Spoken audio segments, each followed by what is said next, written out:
Welcome back to Tina Romance Library, where powerful alphas fall hard, and the women they underestimate change everything. Every story here is complete, immersive, and emotion-driven. No cliffhangers, no rushed endings, just full romances you can sink into. So if you love possessive alphas, strong heroines who don't beg, slow burn tension, emotional payoffs, and stories that actually finish, you're in the right place. I need you to join the pack right now by subscribing, leave a like if you enjoy immersive romance, and settle in because once the story begins, we don't stop until the ending. Now, let's get into it. The sound of his boot cracking against my ribs echoed like a gunshot. That's what I remember most, not the pain, though that came fast and sharp enough to steal every breath from my lungs. Not the metallic taste of blood pooling in my mouth, copper bitter and warm. Not even the cold bite of marble against my cheek as I hit the floor, my body folding in on itself like something already broken. No, what I remember is the sound, that sickening crack, the way it bounced off the vaulted ceilings of the grand hall, traveling through all that empty, glittering space where hundreds of them stood watching, where not a single person moved to help. I tried to curl tighter, to make myself smaller, which is hilarious really because I'd spent my entire life trying to be invisible, and apparently I'd gotten too good at it. My fingers scraped against the polished floor, searching for purchase, for anything to ground me as the world tilted and blurred. The pain radiated outward from my ribs in hot, pulsing waves, each breath a new negotiation with agony. Above me, Julian's voice dripped with contempt. Clumsy little blank. Can't even carry a tray without making a mess. The wine. Right, I'd spilled his wine, bumped his arm, more like, but the truth has never mattered much when you're Omega, and the person you've offended wears the Beta's crest. The red liquid had splashed across his silk shirt, imported silk, the kind that cost more than I'd see in a year, and his face had gone purple with rage. One kick. That's all it took. One kick. To remind me exactly where I stood in the hierarchy of the Crescent Moon Pack. Nowhere. I was 23 years old, and I'd never been anything but invisible. The girl who scrubbed floors, the one who changed sheets and emptied chamber pots and kept her eyes down, always down, because looking up meant inviting trouble. I had no wolf, no shift, no connection to the magic that made everyone else in this world whole. Just Sarah, just blank. The crowd's silence pressed down on me heavier than any physical weight.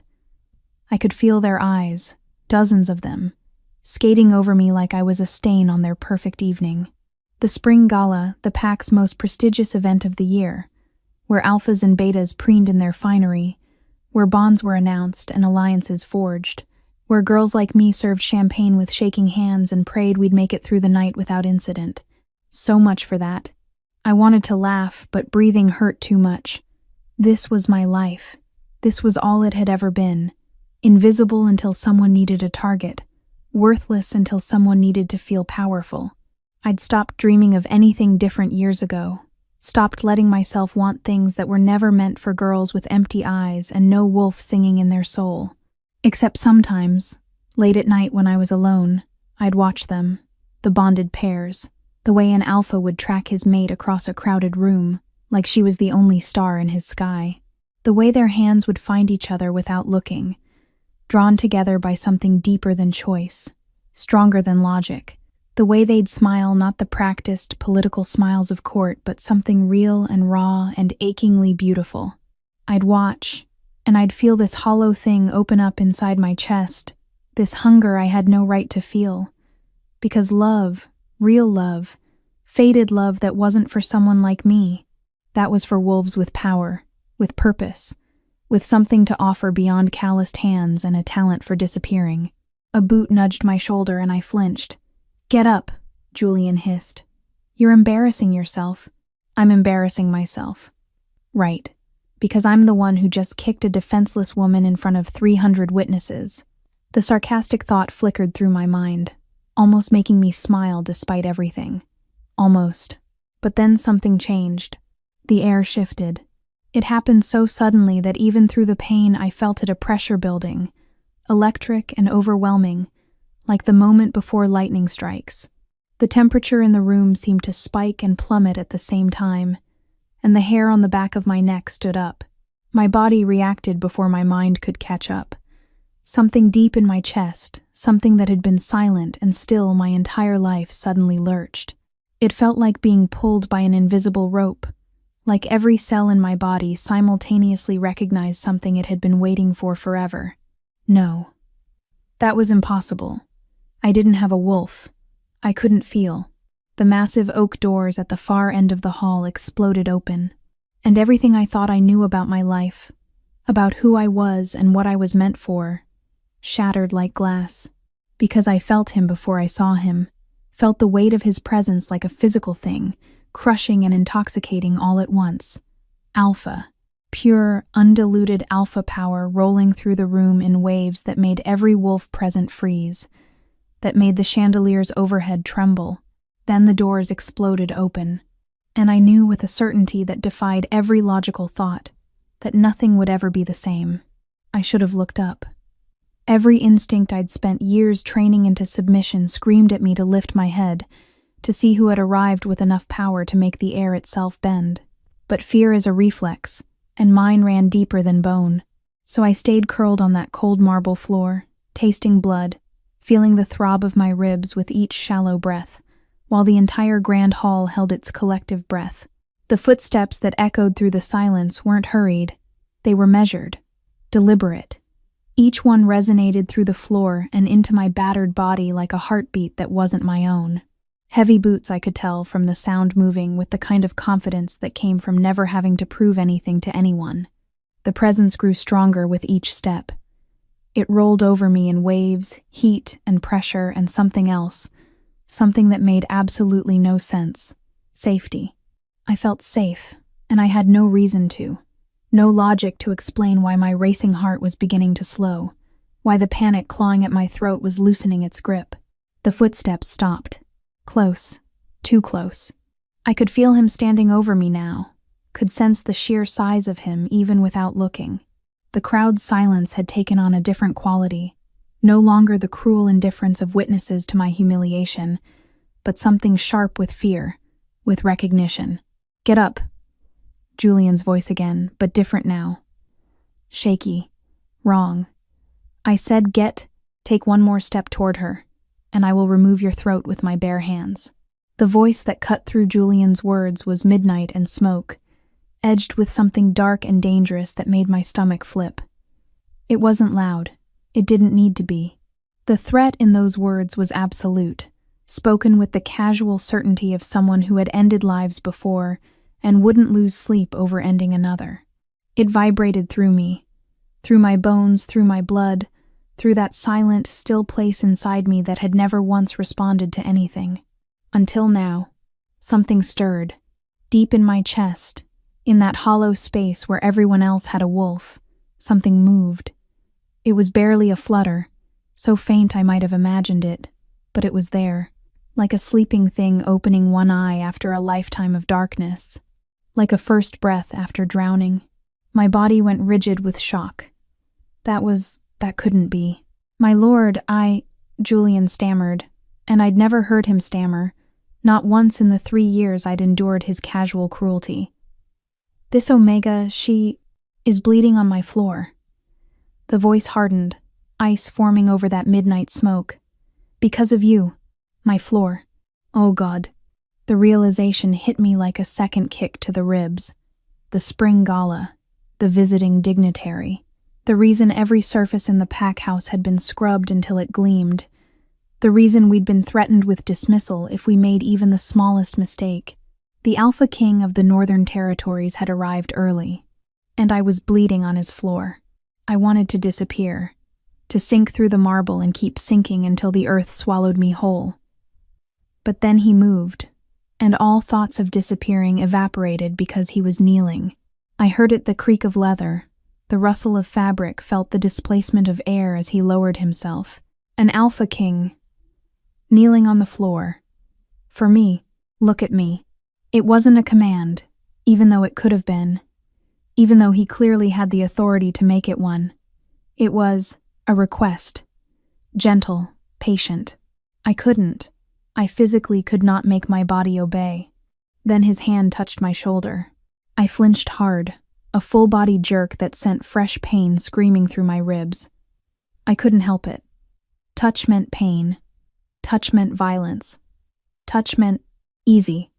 The word was barely a whisper, and his hand was so warm, lifted away immediately.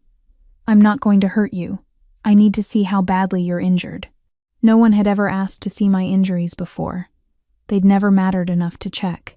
The confusion of it cut through my fear just enough for me to crack open my eyes. The first thing I saw was the floor, still spattered with Julian's precious wine. Then boots, black leather, expensive, military grade. My gaze traveled up despite myself, past long legs encased in dark tactical pants, past a broad chest covered by a fitted shirt that probably cost more than this entire building. Then I made the mistake of looking at his face. Every romance story I'd ever secretly read, every whispered conversation I'd overheard between the bonded females about their mates, none of it had prepared me for this. For him, he was beautiful in the way a blade is beautiful. Sharp, dangerous, hypnotic. Dark hair that looked perpetually disheveled, like he'd been running his hands through it. A jaw cut from granite, shadowed with stubble. Eyes that were silver. Molten silver, pinning me in place with an intensity that made it hard to breathe for entirely new reasons. Those eyes widened slightly as they met mine, and something flickered across his face. Surprise. Recognition. Something that looked almost like pain. You, he breathed, and the word carried weight I didn't understand. My lips parted, but no sound came out. What was I supposed to say? I was a blank, an omega, a nothing, and he was. What's your name? The question was so unexpected, so impossibly gentle, that tears burned behind my eyes. When was the last time someone had asked my name? When was the last time anyone had cared enough to want to know? Sarah. It came out broken, barely a whisper. Sarah. He repeated it like he was tasting it, memorizing it.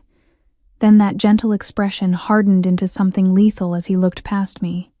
And you are? I didn't have to turn around to know he was looking at Julian. I could hear Julian's heart hammering from here, could smell the acrid tang of his fear. Julian Roth, my lord. Beta's son. This Omega, she has a name. Each word was carefully enunciated, dripping with controlled rage. Which you will use, after you apologize. The hall was so quiet I could hear my own pulse thundering in my ears. My lord, surely you understand. I understand that you kicked a defenseless woman in front of 300 witnesses. Roman, because that's who this had to be, Roman Volkov, the Alpha King whose reputation for brutal efficiency preceded him across every territory, rose to his full height. I heard Julian take an involuntary step back. I understand that you thought your position protected you. I understand that you are moments away from learning exactly how wrong you are. She's just an Omega. The growl that erupted from Roman's chest wasn't human. It reverberated through the hall, through my bones, through that strange stirring place inside me that responded by God help me purring. The sound was so low I barely heard it, but I felt it vibrating in my chest. What the hell was happening to me? Just an Omega, Roman repeated, his voice dropping to something even more dangerous than the growl. You know what I see when I look at her? I see someone small and afraid and hurt. Someone who was doing her job when you decided to exercise power you haven't earned over someone who couldn't fight back. That's what I see, Julian Roth. He took a step toward Julian, and the crowd parted like water. You want to know what's funny? What's really truly funny? Another step. I came here tonight expecting to be bored. Politics and pleasantries and pretending to give a damn about territorial disputes. But this? A harsh laugh. This is infinitely more interesting. I watched, transfixed, as this man, this king, backed Julian across the floor with nothing but words and presence. The rage coming off Roman in waves wasn't the hot, impulsive anger of someone losing control. It was cold, calculated, terrifying. And it was for me. He was angry for me. The realization crashed through me with enough force to steal what little breath I had left. No one had ever defended me. No one had ever cared enough to be angry on my behalf. I was a ghost, a shadow, a thing that existed to serve and suffer in silence. But Roman looked at Julian like he was the dirt beneath his boots. Like Julian was the one who deserved to be kicked and broken. "Apologize," Roman commanded. "On your knees. Now. My lord, please. Now." The word cracked through the air like a whip, and Julian's legs buckled. He went down hard, his face flushed with humiliation, and I almost felt sorry for him. Almost. Julian's voice shook. "I apologize, Sarah, for hurting you." It was the first time he'd ever said my name. Roman turned back to me, and the fury in his expression melted away the instant our eyes met, replaced by something that made my chest ache. Concern. Real, genuine concern. "Can you stand?" I wanted to. I wanted to prove I wasn't completely broken. But when I tried to move, the world tilted sideways, and a gray fog crept into the edges of my vision. "That's a no." Roman moved, and suddenly I was weightless, cradled against a chest that felt like warm stone. One arm beneath my knees, the other supporting my back, holding me like I weighed nothing, like I was something precious. The position should have terrified me. Instead, that strange warmth flooded through me again, and the stirring thing in my chest purred louder. I tried to speak, to protest, but the words wouldn't come. The pain was fading now, bleeding into the gray fog that was spreading, pulling me down. The last thing I heard before the darkness took me was Roman's voice, rough with something that sounded like anguish. "I've got you. You're safe now. I promise." And for the first time in my life, I believed it. The first thing I felt was softness, not the scratchy wool of my cot in the servants' quarters, not the cold stone floor where I'd spent more nights than I cared to count, too exhausted to make it the final 10 steps to my bed. This was soft, the kind of soft I'd only ever experienced when changing the sheets in the guest suites, running my calloused hands over fabric I had no right to touch. My eyes flew open. Silk canopy above me. Deep emerald green, embroidered with silver thread that caught the morning light filtering through. I turned my head, wincing at the stiffness floor-to-ceiling windows. Real glass, not the clouded stuff in the servants' wing. The view overlooked the northern gardens, the ones I'd only ever seen from a distance while hauling laundry. Panic hit like ice water in my veins. I sat up too fast and my ribs screamed in protest, forcing a gasp from my throat. But the pain was distant, muted, wrapped in something warm and tingly that felt like magic. Healing magic. The kind reserved for pack members. For people who mattered. Not for me. This was wrong. All of it. I shouldn't be here, in this massive 4-poster bed with sheets that probably cost more than I'd make in a lifetime. I shouldn't be wearing this nightgown, soft cotton, clean, someone else's. And I definitely shouldn't be in what was clearly a guest suite in the Alpha wing. The door. I had to get to the door. Had to leave before someone found me here and assumed I'd stolen something, trespassed somewhere, done something to deserve punishment worse than Julian's boot. My feet hit the plush carpet, and even that felt wrong. Decadent. Every instinct I'd honed over 23 years of survival screamed at me to run. The door opened. I froze, my heart slamming against my ribs hard enough to make the healing magic pulse with each beat. Roman stepped through carrying a tray, and the sight was so incongruous, this massive, powerful man handling delicate china like it might shatter, that for a moment, I forgot to be terrified. Then his eyes found mine, and the expression that crossed his face made my breath catch. Relief, warm and genuine and so intense it hurt to witness. "You're awake."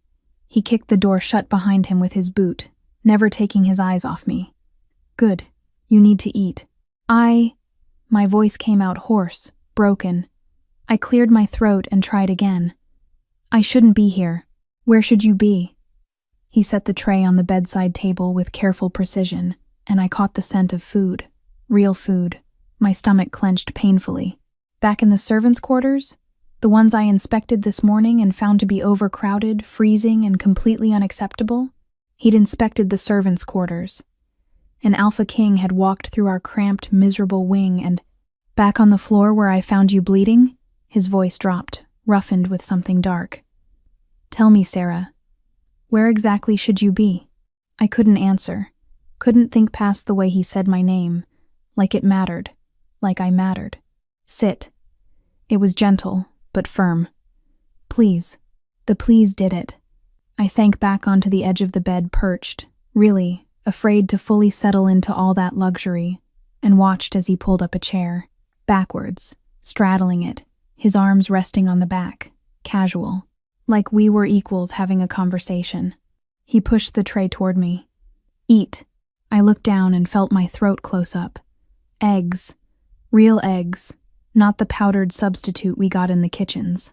Fresh fruit berries glistening with morning dew, sliced peaches that smelled like summer, toast with butter, actual butter, melting into the golden bread, a glass of juice that caught the light like amber. I can't, I whispered. You can. His voice softened impossibly. And you will. When was the last time you ate a real meal? I tried to remember. Days? Weeks? We ate scraps in the kitchens, whatever the pack members left behind. Stale bread, watered-down soup. The omegas were fed last, always last, and by then there was rarely anything left worth eating. My hands shook as I reached for the fork. I half expected him to stop me, to laugh and tell me this was all some cruel joke, but he just watched, those silver eyes tracking my every movement with an intensity that should have frightened me. Instead, it made me feel seen. The first bite of egg hit my tongue, and I had to close my eyes. Warm, seasoned with herbs I couldn't name. Perfect. I'd forgotten food could taste like this, forgotten that eating could be anything other than a joyless necessity. When I opened my eyes again, he was smiling. Small, barely there, but real. Good? He asked. I nodded, not trusting my voice. Took another bite, then another. I tried to pace myself, to eat like a civilized person, but hunger, real, bone-deep hunger that I'd been ignoring for so long I'd almost forgotten what it felt like took over. I ate everything, every last bite, even licked butter from my thumb before I realized what I was doing and froze, mortified. Roman's eyes had darkened, fixed on my mouth, on my thumb. The air between us suddenly felt thick, charged with something I didn't have a name for but felt everywhere. Sarah. My name came out rough. He cleared his throat, looked away, and when he looked back, the moment had passed. Almost. We need to talk. His eyes linger too long. The food sat warm in my stomach, more than I'd eaten in a single sitting in months. It made me feel slow, heavy, almost drunk. Or maybe that was the way Roman was looking at me, like he was cataloging every detail, every bruise, every sign of neglect I'd learned to hide. How long have you been at Crescent Moon? He asked, leaning forward slightly. 3 years. And before that? Another pack. And another before that. I pulled the blanket tighter around my shoulders, suddenly cold despite the warm room. Omegas without wolves. We're not usually welcome anywhere for long. Something dangerous flickered through his expression. How many packs? 6, since I was 15. The muscle in his jaw ticked. He was quiet for a long moment, and I watched him wrestle with whatever he was feeling, watched him force it down into something controlled, contained. You're malnourished, he finally said, and it wasn't a question. The pack doctor said you weigh 40 pounds less than you should for your height and build. Shame burned hot in my chest. Of course I was too thin. Of course I was wrong. Broken. Not even capable of maintaining my own body properly. Hey, his voice cut through the spiral. Look at me. I did, and found those silver eyes blazing with fury that wasn't I was learning to recognize this directed at me. That's not your failure, he said carefully. That's theirs. Every single person who should have protected you and didn't. Do you understand? I didn't. Couldn't. The logic didn't track with everything I'd been taught, everything I'd learned about my place in the world. The bruises, he continued, and now his voice had gone soft, dangerous. The old ones, not just from last night, the scars on your hands, The way you flinched when I touched you. Sarah, how long has this been happening? It doesn't matter. It matters to me. The words hung between us, simple and devastating. I wanted to believe them. God, I wanted to believe them so badly it physically hurt. I'm going to ask you something, Roman said, and I need you to be honest. Can you do that? I nodded, my throat too tight for words. Do you want to go back to the kitchens? The automatic yes died on my lips, because the truth was, I didn't. I never wanted to go back to that freezing room with its grease-stained walls and the constant fear of doing something wrong, being something wrong. But what I wanted had never mattered. It's where I work. Not anymore. My head snapped up. You can't just... I can. He held my gaze steadily. And I am. You're not going back there. You're not going back to those quarters. You're not going back to people who think it's acceptable to kick you when you make a mistake. Panic clawed at my chest. Then what am I supposed to do? I have to work. I have to earn. Earn what? He leaned closer, and I could smell him now, pine and smoke and something wild underneath. Your right to exist, your right to eat, to sleep somewhere warm, to be treated like you're a person instead of a punching bag. I'm an omega, I said, and hated how small my voice sounded. Without a wolf, you're what? Less than? Worthless? His hands clenched into fists on the back of the chair. Who taught you that? Everyone. The answer was everyone. Every pack I'd ever served. Every alpha and beta who'd looked through me like I was made of glass. Every cruel comment and casual dismissal that had built up over the years into an unshakable truth. I was nothing. Roman stood abruptly, and I flinched. Hated myself for flinching, but he just moved to the window, presenting me with his back, giving me space to breathe. My mother was an omega, he said quietly. I blinked. Alpha bloodlines didn't produce omegas. Everyone knew that. She wasn't born into my father's pack. She was, like you, packless, alone. When my father found her, she was starving in an alley, half dead from cold. He turned, and the pain in his face made my chest ache. He brought her home, bonded her, loved her until the day she died. And she told me, every single day of my childhood, that rank doesn't determine worth. That power doesn't make you better than someone weaker. That the measure of an alpha is how he treats those who can't fight back. He crossed back to me, and this time when he knelt, I didn't flinch. You don't earn your right to exist, Sarah. You just exist. And that's enough. You're enough. I wanted to believe him. Wanted it so desperately that tears burned hot tracks down my face before I could stop them. Roman reached up slowly, telegraphing his movement, and caught one tear on his thumb. The touch lasted half a second. Then he pulled back, and I saw his hand shaking. There's something else, he said, and the gentleness was gone, replaced by that cold fury I was starting to recognize. The pack doctor found something in your system. Poison. The word didn't register at first, just hung there in the air between us, meaningless. What? Wolfsbane. Trace amounts, but consistent. Someone's been dosing you for... He consulted a paper from his pocket. The doctor estimates at least 2 years, maybe longer. The room tilted. Wolfsbane. The plant that suppressed wolf traits, that kept shifters from accessing their animals. That in large doses could kill, but in small amounts. It's why you never shifted, Roman continued, his voice tight with barely controlled rage. Why you thought you didn't have a wolf. Sarah, someone has been deliberately poisoning you. No, that couldn't be. Why would anyone? But even as denial rushed through me, pieces started clicking into place. The tea we were given every morning in the kitchens, the mandatory tea, the one we were punished for refusing, how it always tasted bitter, wrong, how I'd felt increasingly disconnected from that part of myself that should have awakened years ago. Someone had done this to me. On purpose. Who?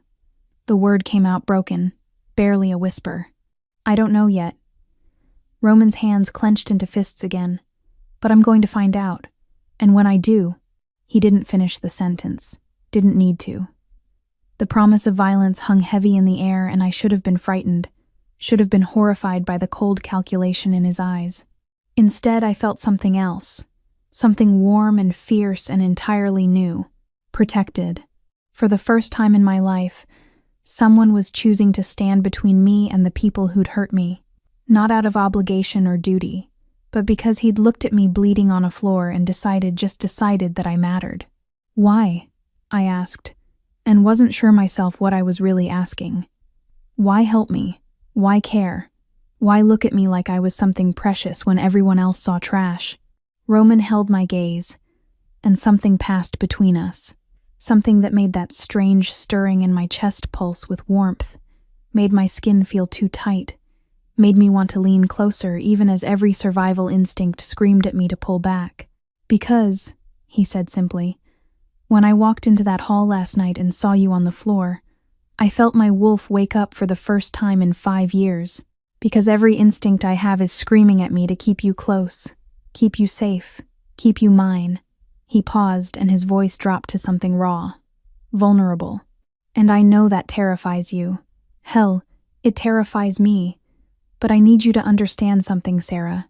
You're not just anyone, not to me, not anymore. The words settled into my bones, heavy and inevitable. Claimed, not owned, not possessed, but defended, chosen, seen, and terrifying as it was, as impossible as it seemed, some part of me that had been silent and still for 23 years opened its eyes and whispered one word back. Mine. Roman left to meet with my PAX counsel an hour ago, and the silence in this room has teeth. I should rest. The doctor, a kind woman with gentle hands who'd examined me like I was made of spun glass, had insisted I needed at least 3 more days of healing before I should even think about moving around. But lying in this bed, surrounded by luxury I don't deserve and safety I don't trust, feels like waiting for the other shoe to drop. It always drops eventually. I moved to the window instead, drawn by the late afternoon sun slanting through the gardens below. From up here, the world looks different, softer. The roses bloom in neat rows, tended by gardeners who probably earn more in a week than I made in a year. A fountain burbles somewhere out of sight, and I can hear birds singing actual birds, not the crows that used to wake me before dawn in the servants' wing. This isn't my world.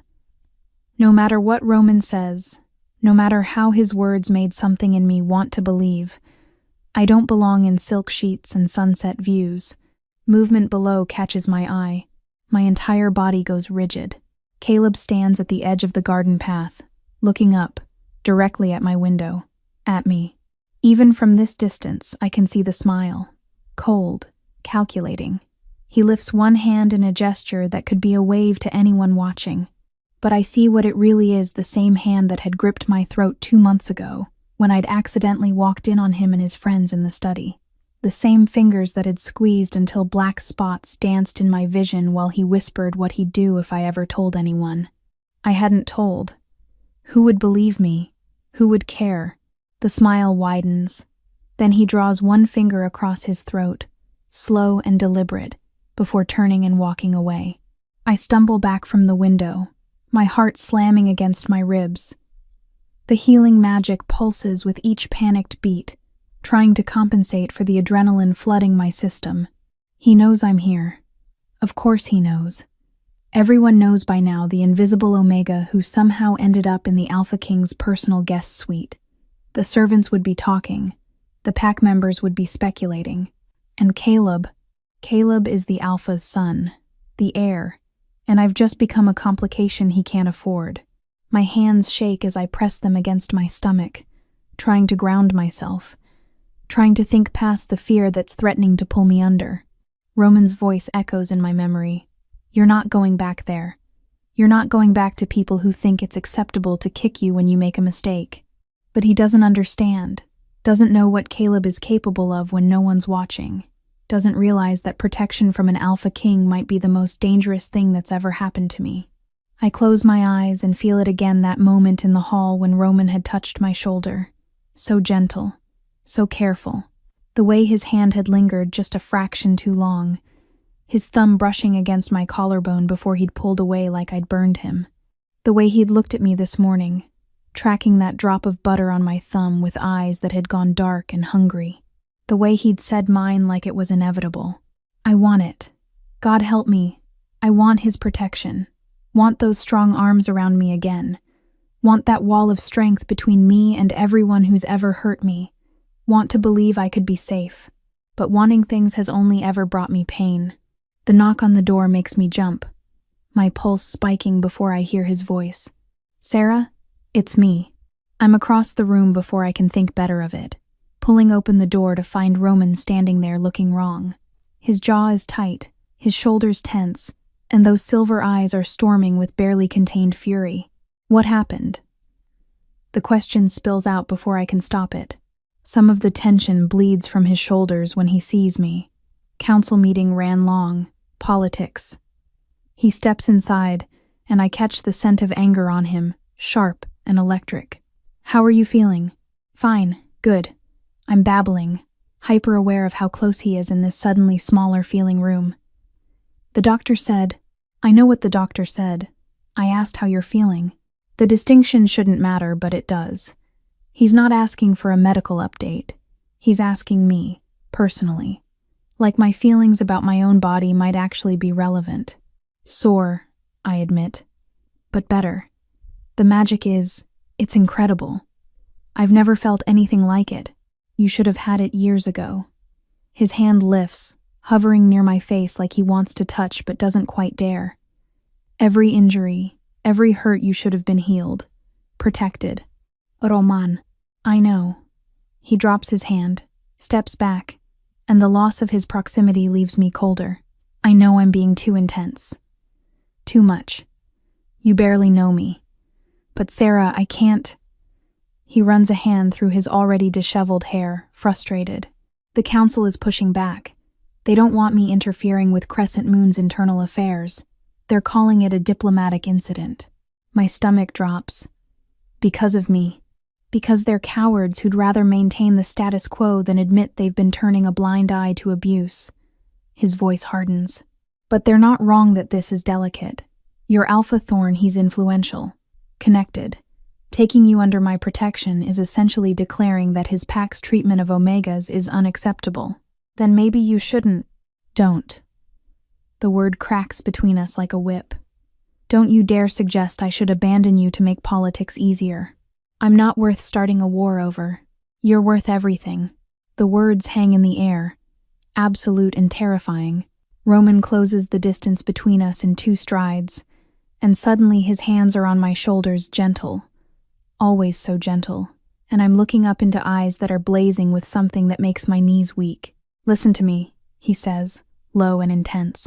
I have spent 5 years as Alpha King trying to change things, trying to make our world safer, fairer, better, and I've compromised and negotiated and played political games until I'm sick of my own voice. But this? His thumbs brush against my collarbones, and I forget how to breathe. This is not a negotiation. You are not a bargaining chip, and I will burn every bridge I've built if that's what it takes to keep you safe. I should argue. Should point out all the logical reasons why one broken omega isn't worth his political capital. But I'm drowning in the way he's looking at me. The way his touch sends heat spiraling through my body. The way that sleeping thing inside my chest is purring so loudly I'm sure he can hear it. I have to go back, he says, and sounds like it's physically painful. The council meeting isn't finished, but Sarah, his hand lifts to my hair, and I freeze, barely breathing as his fingers catch a strand, rubbing it between his thumb and forefinger like it's precious. Like I'm precious. Stay here. Lock the door behind me. Don't open it for anyone except me or the doctor. Can you do that? I nod, incapable of speech. Good girl. The words shouldn't affect me the way they do. Shouldn't send warmth flooding through my entire body. Shouldn't make me want to lean into him and never let go. But they do, and I see the exact moment he realizes it sees the way my breath catches, the way my pupils dilate. His own breath comes out ragged. I need to leave. Right now. Before I do something we're not ready for. He steps back, and the loss of contact feels like grief. Lock the door, he repeats, already moving toward the exit. I'll be back as soon as I can. Then he's gone, and I'm alone with my racing heart and the lingering warmth of his touch. The coup begins. I lock the door like he asked. Stand there with my hand on the bolt, listening to his footsteps fade down the hallway. The silence rushes back in, heavier now, oppressive. He's in danger because of me. The thought crystallizes with sudden, horrible clarity. Roman Volkov, Alpha King of the Northern Territories, is risking political alliances and diplomatic relationships because he decided I mattered. Because some instinct in him saw me bleeding on a floor and claimed me as his to protect. And Caleb knows it. Saw the way Roman carried me out of that hall. Saw the possessiveness, the fury, the promise of violence toward anyone who dared hurt me again. I'm not stupid.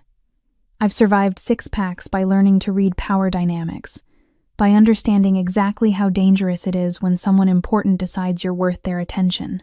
Roman might think he's protecting me, but what he's really done is paint a target on both our backs. Caleb's threat wasn't just about me. It was a message. You're making him weak.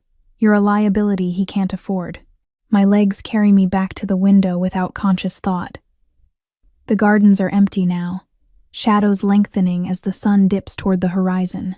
Beautiful, peaceful. A lie, because somewhere in this pack house, in the council chambers where Roman is fighting battles I caused, people are deciding my fate, deciding whether 1 Omega is worth the political fallout, deciding whether Roman's protection is a liability they can afford. And Caleb is out there, planning, waiting. The smart thing would be to hide. To stay in this room like Roman asked, lock the door, and let him handle everything. Let him fight my battles while I cower in luxury I don't deserve. That's what a good Omega would do. A grateful one. Someone who knows her place. But I've never been good at knowing my place. That's why I've been kicked out of 6 packs.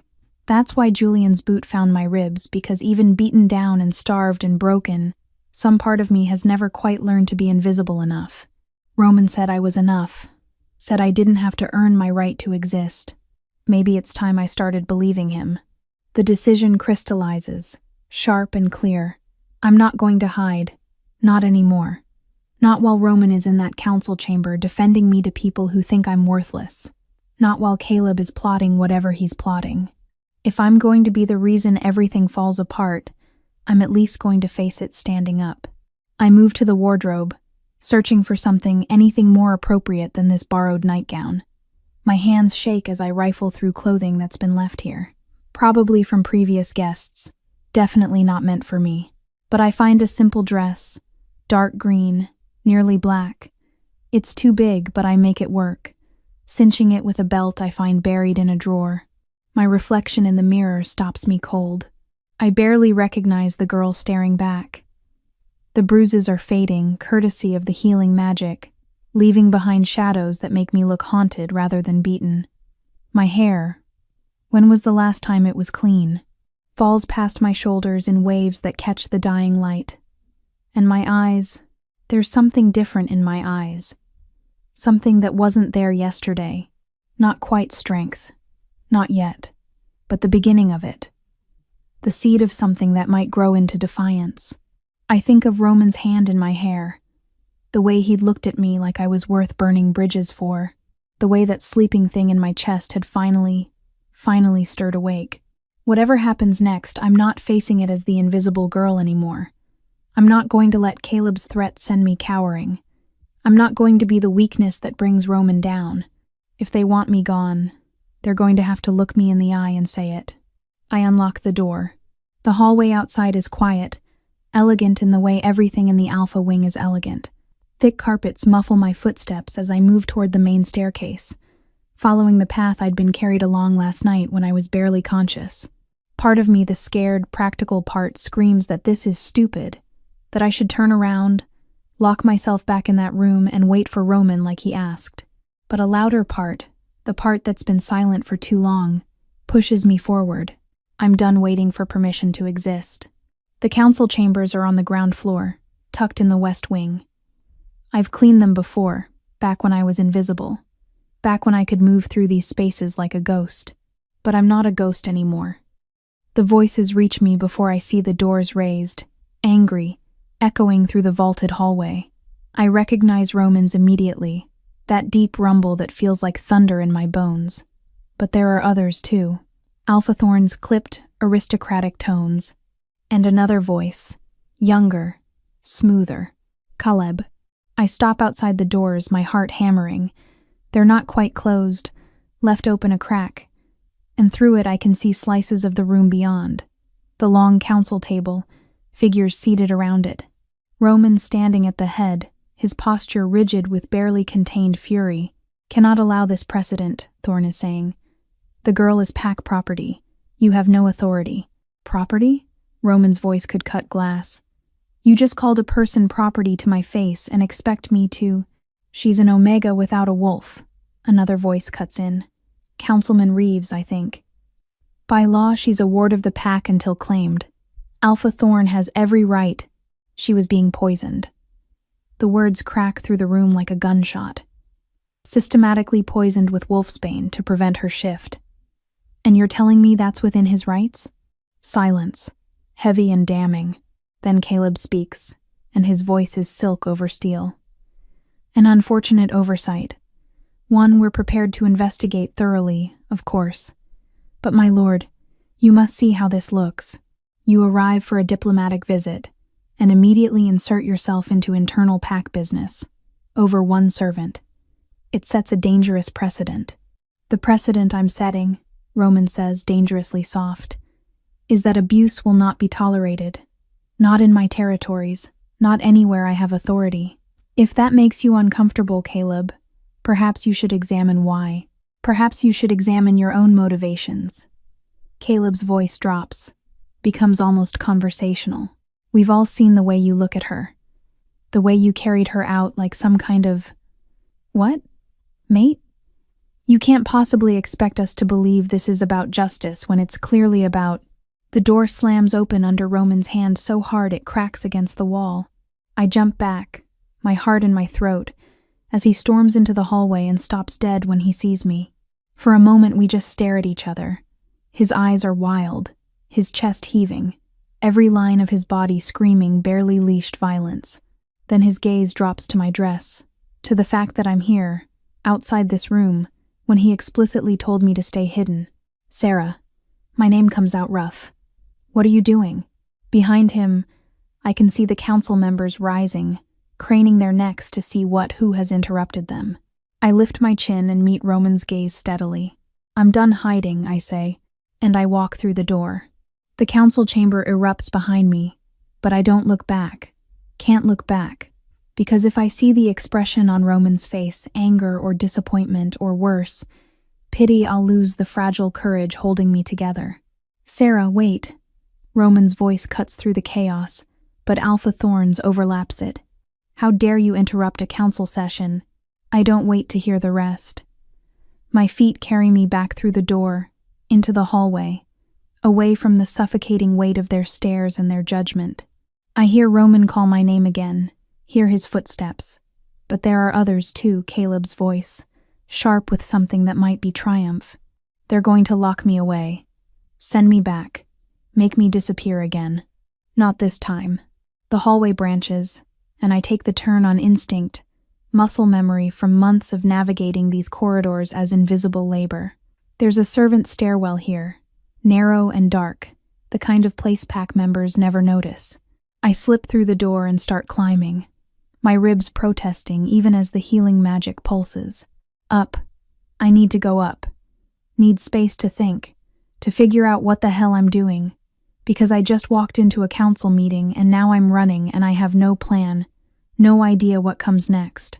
The stairs open onto the third floor. Guest suites, most of them empty. And at the end of the hall, I know there's a room with a balcony that overlooks the eastern gardens. I've cleaned it 100 times, always stopping to stare out at the view I'd never be allowed to enjoy.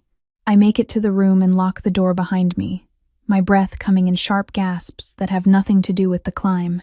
Through the tall windows, I can see the sun has nearly set, painting the sky in violent streaks of orange and crimson. Beautiful. The world is burning, and it's beautiful. Heavy footsteps echo in the hallway. Multiple sets. They're coming. The balcony. I stumble toward it, pushing open the French doors. Cold evening air hits my face, and with it comes something else scent. Not just the roses from the garden below, but layers upon layers of information I've never been able to process before. I can smell the dinner being prepared in the kitchens 3 buildings away. Can smell rain coming from the east, still hours out. Can smell... "Sarah!" Roman's voice, muffled by the door. The handle rattles.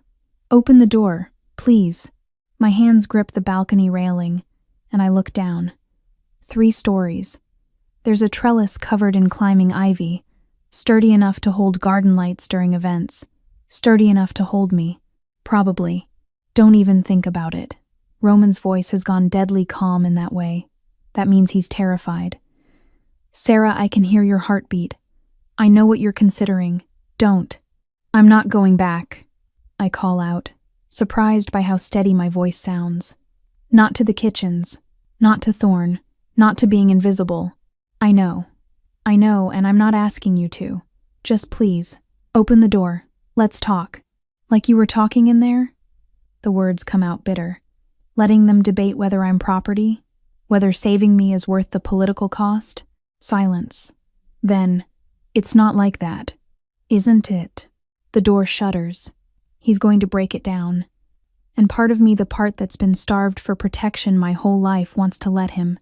Wants to collapse into his arms and let him fix everything. But I can't be saved if I don't save myself first. I swing my leg over the railing. "Sarah!" The door splinters. Too late. I'm already climbing down, my hands finding holds in the trellis that I shouldn't be able to see in this failing light, but somehow can.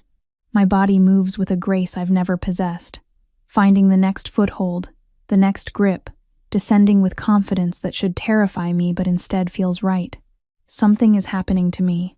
Something beyond the healing magic, beyond the absence of poison in my system. I can feel it waking up, not just stirring now, waking. My feet hit the ground, and the impact barely jars me.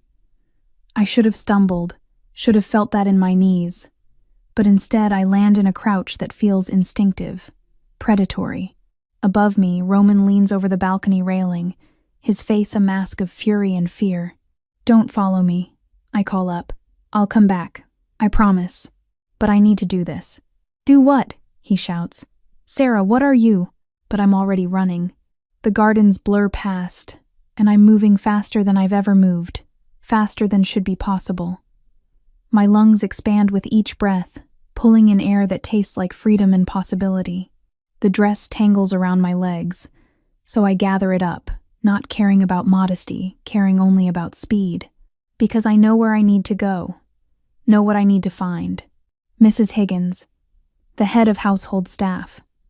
The woman who'd personally served me that bitter tea every morning for 2 years, watching with cold eyes as I forced it down. She'll have records, supply orders, evidence of who ordered the wolfsbane, who paid for it, who authorized poisoning in Omega to keep her weak. The staff wing is quiet this time of evening, most of the servants busy with dinner service. I know these halls better than anywhere else in the compound, every shortcut, every hiding spot, every route that lets you move unseen. But I'm done being unseen. Mrs. Higgins' office is on the ground floor, tucked behind the main kitchens. The door is closed but not locked. She never locks it, too confident in her authority to imagine anyone would dare intrude. I push it open. She looks up from her desk, and the expression that crosses her face is almost worth everything I've been through. Shock. Then recognition. Then something that might be fear. "You," she breathes. "Me," I agree, and my voice sounds different, stronger, like it's resonating from somewhere deeper than my throat. "We need to talk." The ledger.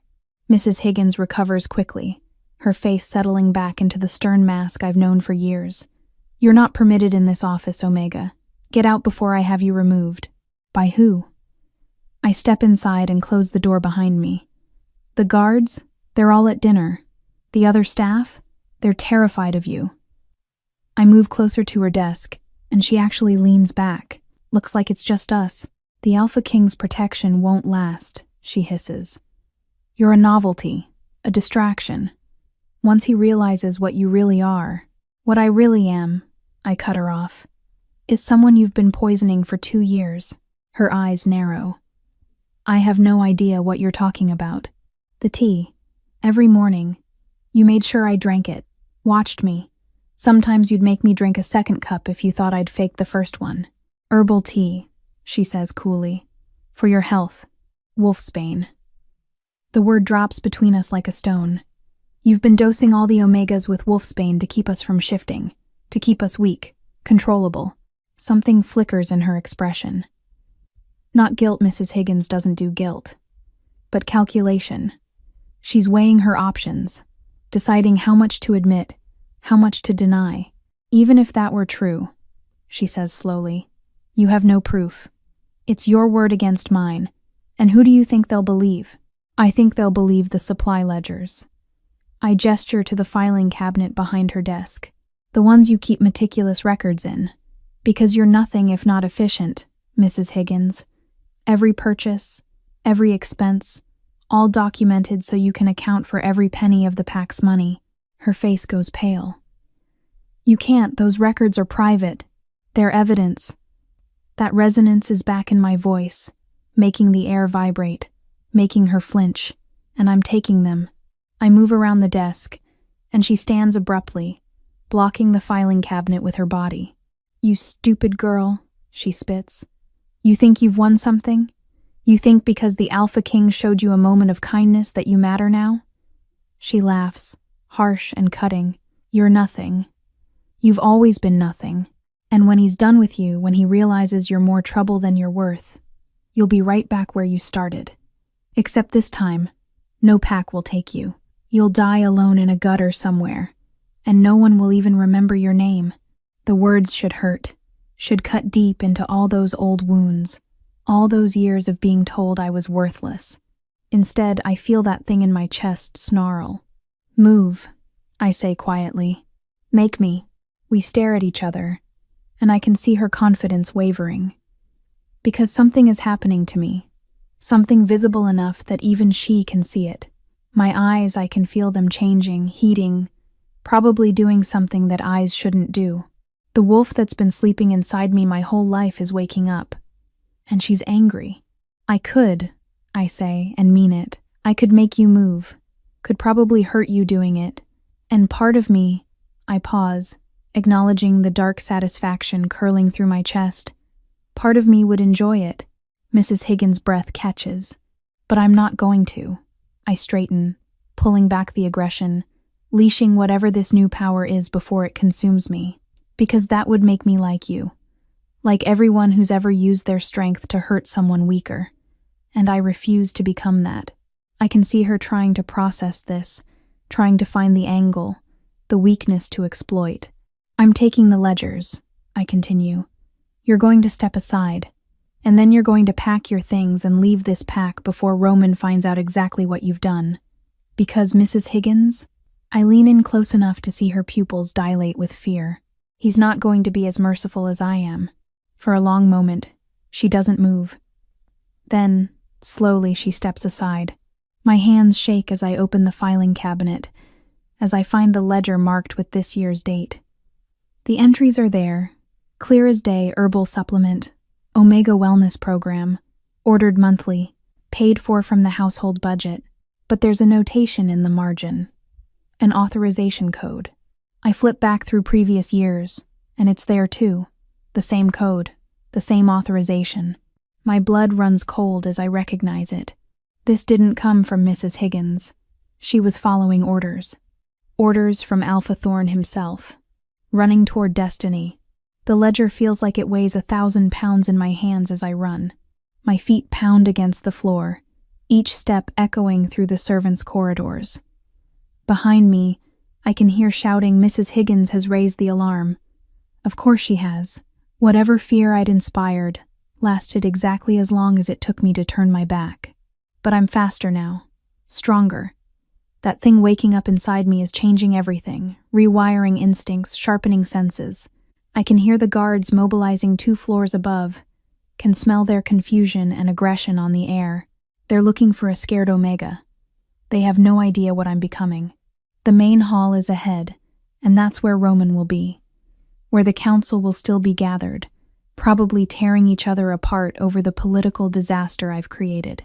The disaster that's about to get so much worse when they see what I'm carrying. My ribs protest as I push harder, the healing magic struggling to keep up with what I'm demanding from my body. But I can't slow down, won't slow down, because this isn't just about me anymore. Roman is in that chamber fighting for me, burning political capital and alliances because some instinct told him I was worth it. And he was right, not because I'm special or chosen or any of the things Omegas dream about in fairy tales. He was right because I refuse to be worthless. If I don't make it back there, if I don't prove that his protection wasn't misplaced, then everything he sacrificed means nothing. They'll use my absence as proof that I'm unstable, ungrateful, exactly the kind of liability Caleb claimed I was. They'll force Roman to choose between his political standing and a girl who ran away. And I won't. I won't be the reason he falls. The thought propels me forward with renewed urgency. My legs burn, my lungs scream, but I push through it because Roman's face is in my mind. The way he'd looked at me in that room this morning, like I was precious. The way his hand had trembled when he touched my hair. The way he'd said, "You're worth everything," like it was the simplest truth in the world. No one has ever looked at me like that. Like I was someone worth fighting for. And I'll be damned if I let him fight alone. The hallway opens into the grand entrance, and I can see the council chamber doors ahead. They're closed now, sealed, probably locked from the inside to prevent any more interruptions. Fine, I'll make them open. Roman! My voice echoes through the cavernous space, bouncing off marble and crystal. Roman, I need you. For a heartbeat, nothing. Just my own ragged breathing and the thunder of approaching footsteps from multiple directions, guards responding to the alarm, servants drawn by the commotion. Then the doors explode outward. Roman stands in the entrance, his eyes wild, scanning the space until they lock on me. I see the moment he registers that I'm here, alive, whole, see the relief that crashes through him. Then he sees what's in my hands, and his expression sharpens. Sarah. He's moving toward me, crossing the distance in long strides. What? Proof. I thrust the ledger at him, my hands shaking now that the adrenaline is fading. Thorn authorized it. The wolfsbane. All of it. It's in the ledgers, Roman. Years of it.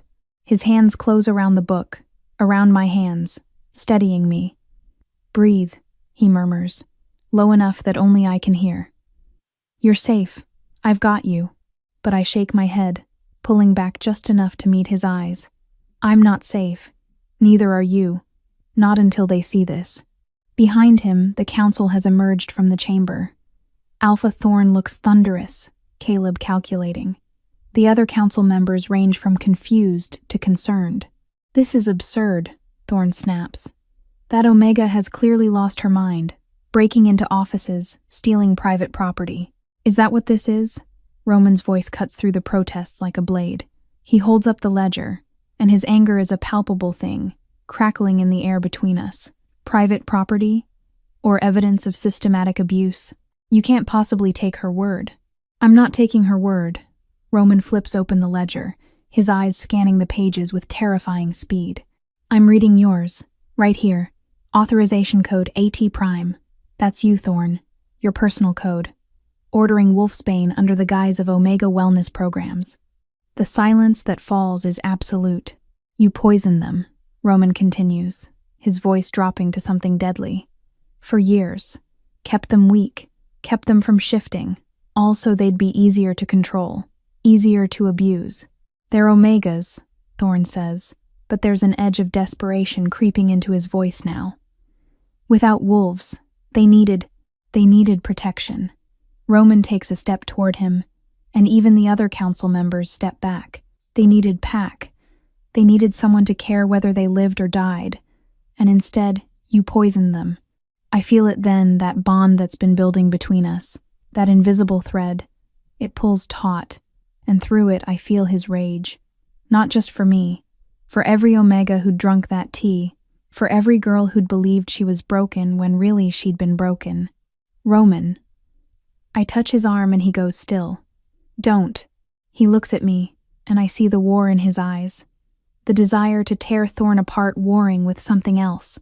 Control, civilization, the law he's sworn to uphold. He deserves. I know. I squeeze his arm, grounding him, grounding us both. But this is bigger than revenge. This is about making sure it never happens again. Understanding flashes across his face, then pride, raw and fierce and so intense it steals my breath. You're right, he says quietly. Then, louder, addressing the council. Alpha Thorn, by the authority vested in me as Alpha King of the Northern Territories, I'm placing you under arrest for crimes against pack members.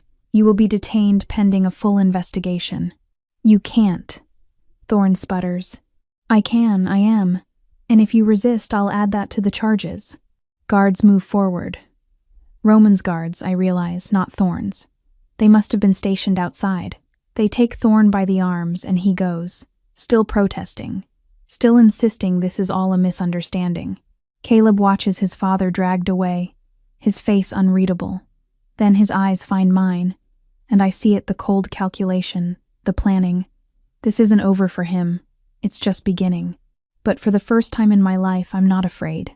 Because when Roman turns back to me, when his hand cups my face with infinite gentleness, when he whispers, "You did it. You actually did it," I believe him. I did this. Not Roman. Not his protection or his power or his authority. Me. I stopped being prey. And I'm never going back. The council reconvenes within the hour. But this time it's different. This time they can't pretend I don't exist. I stand outside the chamber doors, the same doors I walked through earlier in defiance, in desperation, but I'm not the same girl who left. Something fundamental has shifted in the past hour. Something that goes beyond the evidence in my hands or the alpha being dragged away in chains. My reflection in the polished wood shows eyes I don't recognize. They're still mine, same shape, same face, but the color has changed. No longer the dull gray-brown that marked me as blank, as nothing. Violet. Deep, rich violet that seems to glow in the dim hallway light. The color of power, of ancient bloodlines that haven't been seen in generations.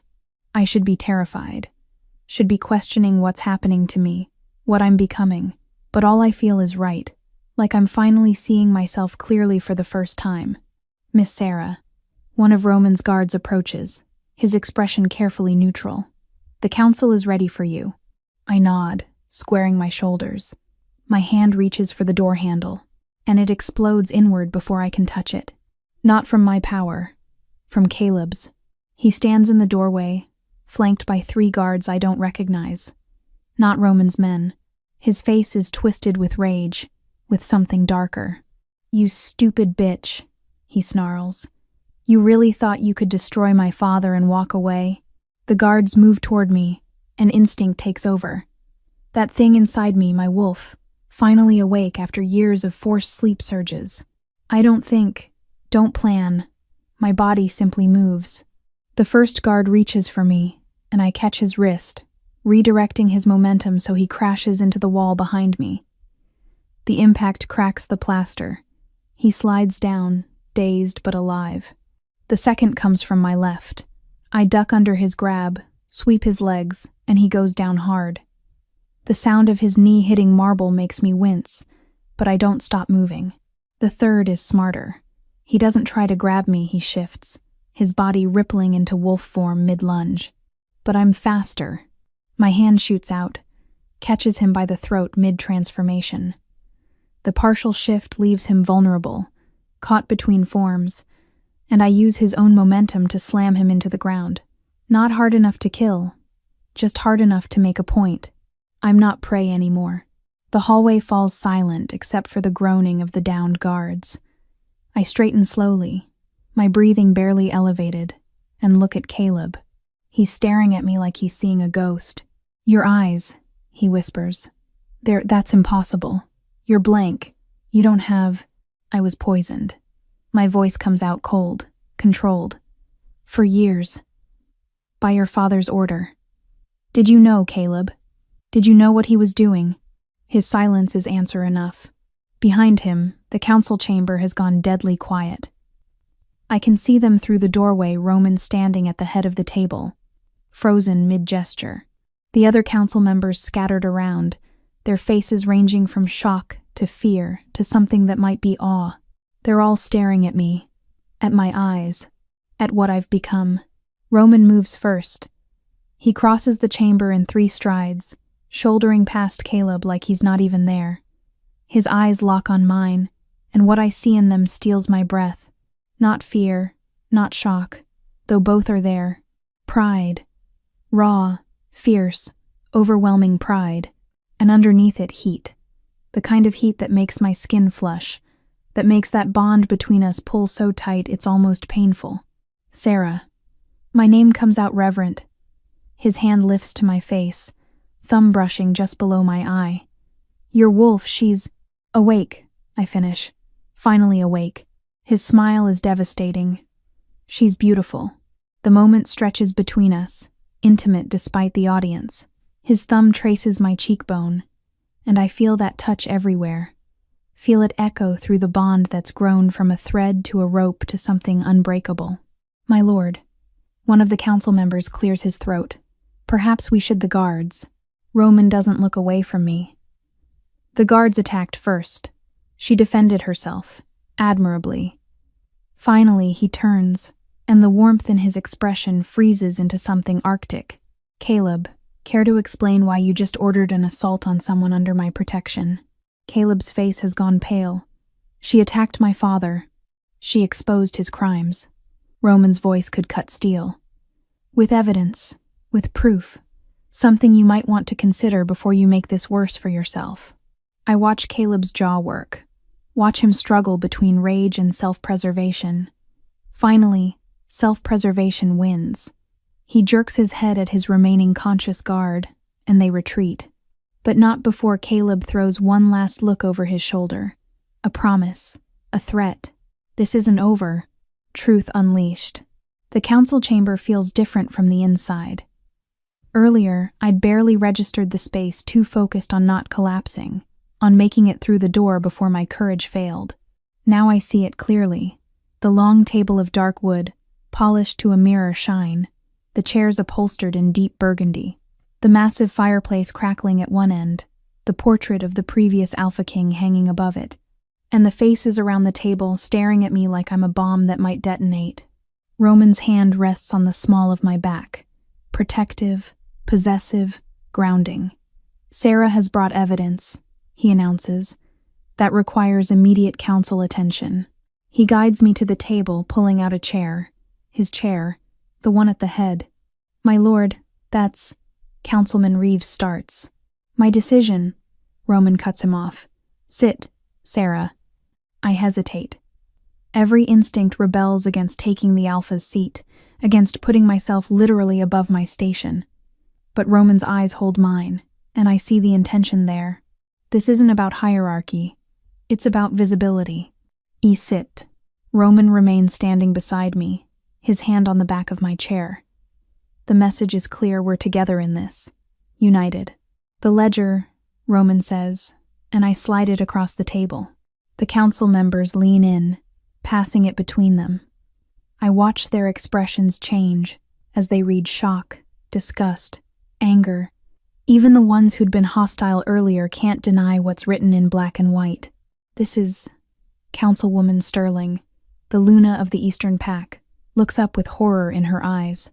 Thorne has been doing this for years? Not just Thorne. I find my voice, and it's steady, strong. Look at the supplier code. That's not a local vendor. Sterling flips back through the pages, her frown deepening. This is God's. This is a Northern Territory supplier. One of ours. The implication hangs heavy in the air. This isn't just Crescent Moon Pack's dirty secret. This is bigger, systematic. How many packs? Roman's voice is deadly quiet. How many packs have been buying wolfsbane under the guise of wellness programs? Sterling's face has gone white. I need to check our records. But if this supplier has been providing to Crescent Moon for years, they must have other clients. This kind of operation doesn't exist for one pack. Then find them. Roman's hand tightens on my chair. Every pack, every supplier, every alpha who thought it was acceptable to poison their own members. I want names, Sterling. All of them. My lord, the political ramifications. I don't care. He leans forward, and every wolf in the room sits up straighter. This ends. Now. Today. And anyone who objects can explain to me why they think systematic poisoning is an acceptable pack management strategy. No one objects. There's more, I say quietly, and all eyes turn back to me. I flip to the last section of the ledger, to the entries from 3 months ago. Look at the quantities. They doubled. And there's a notation here, special order, express delivery. Roman leans over my shoulder to read, and I feel his body go rigid. That's right before I announced my inspection tour. The pieces clicked together with horrible clarity. Thorne had known Roman was coming, had known there was a chance someone might look too closely at how his pack was run, so he doubled the doses, made sure his omegas would be too weak, too suppressed to show any signs of having wolves, made sure we'd be invisible. He was covering his tracks, Sterling breathes. Making sure no one would question why his omegas never shifted. Making sure we'd be easy to dispose of if questions were asked. I add, and my voice doesn't shake. It should. This should terrify me. But I'm past fear now. Past everything except cold, clear fury. Roman's hand finds my shoulder, squeezes gently. When I look up at him, the expression on his face makes my breath catch. He's not looking at me like I'm something to protect. He's looking at me like I'm something to respect. Like I'm his equal. The evidence is clear, he says, addressing the council but never taking his eyes off me. Thorne will stand trial. His assets will be frozen pending investigation. And Sarah, finally he looks away, sweeping his gaze across the council, will be granted full pack status under my personal protection. Any objections? Silence. Then Sterling speaks, her voice careful. My lord, her eyes. That color, it's old blood. Royal lineage. If she truly is, she is exactly who she chooses to be. Roman interrupts. Her bloodline doesn't define her worth. Her actions do. And in the past 6 hours, she's shown more courage and integrity than most of us show in a lifetime. The words settle into my chest, warm and solid. He means them. Every word. I move to accept Alpha King Roman's recommendation, Sterling says. All in favor? One by one, hands raise. Even the council members who'd been hostile earlier can't argue against the evidence, against what I've become. Unanimous. Then it's decided. Roman's hand slides from my shoulder to my hand, threading our fingers together.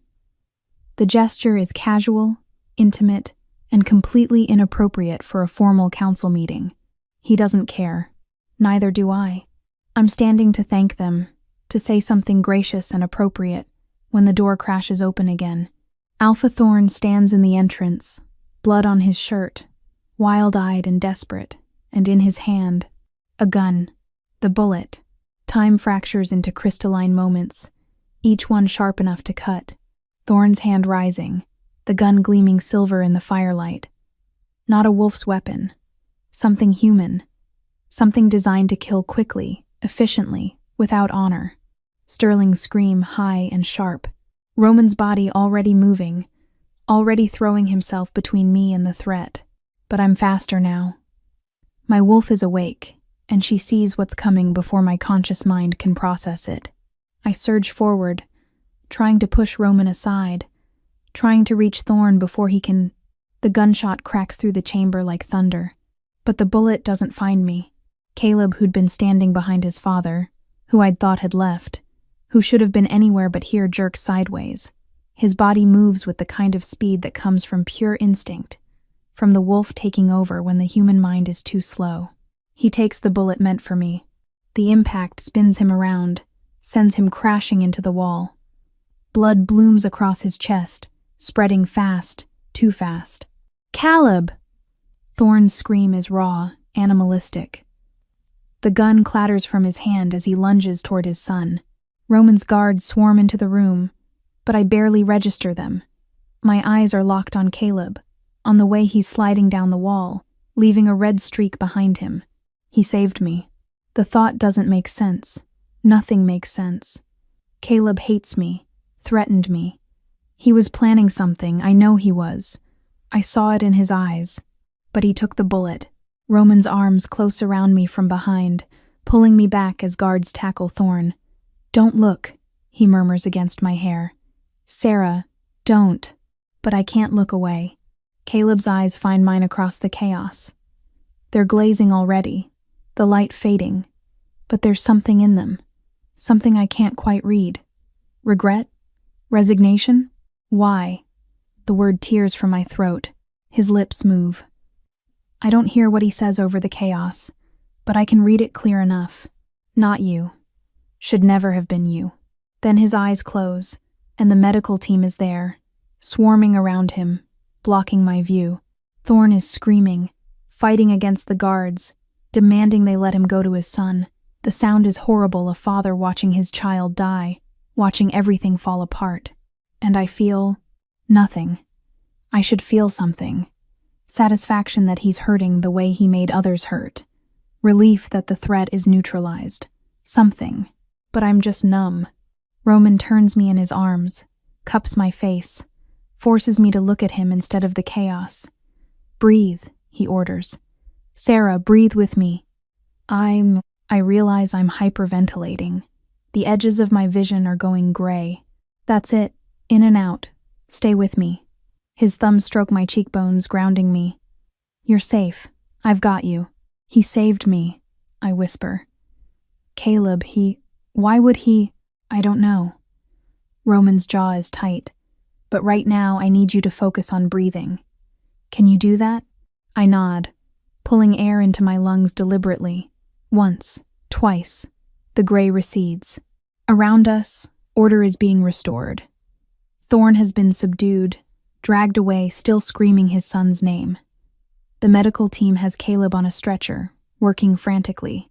Sterling is directing guards, her voice cutting through the chaos with alpha authority. And Roman holds me through all of it, a wall between me and everything trying to pull me under. I need to sit. I finally manage. He guides me back to the chair. His chair, the one he'd given me, and kneels in front of me.